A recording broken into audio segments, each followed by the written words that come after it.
რატომ არ არის დღეს გიორგი ანწუხელიძე სახლში?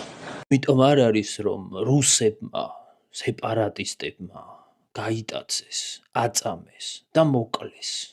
მე მაქვს ჩემს თანამებრძოლებთან ერთად უფლება დავსვა ეს კითხვა. ვინ ამიკრძალოს ამ კითხვის დასმას? ვერავინ. ქართველებმა ეს კითხვა 17 წლის წინ დავსვით და პასუხიც გვაქვს ვიდეო მტკიცებულების სახით, როგორ აწამებენ და როგორ მოკლეს ჩვენი გმირი გიორგი ანწუხელიძე. მიწა, შენი თითქოს იკოცი. გამძლეები. ყველა ბავშვი ჭირდება თავისი მშობელის სახლში. მართალია და კიდევ გიორგის გარდა სხვა უამრავი ქართველი ვაჟკაცის და გმირის შვილები დააობრეს რუსებმა.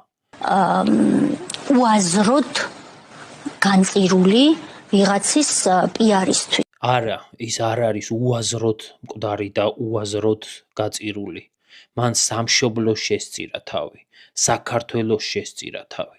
აი ამ დროშას შესწირა თავი, რომელზედაც არ დააბიჯა. ეს თქვენთვის ცარიელი სიტყვებია, მას კიდე სწამდა, ისევე როგორც გვწამს ჩვენ და ვერ გადააკეთებთ ისტორიას. ანწუხელიძე გმირია და ანწუხელიძე უკვდავია. დიდება თავისუფალ საქართველოს, გმირებს დიდება, უფალი იყოს ჩვენი მფარველი.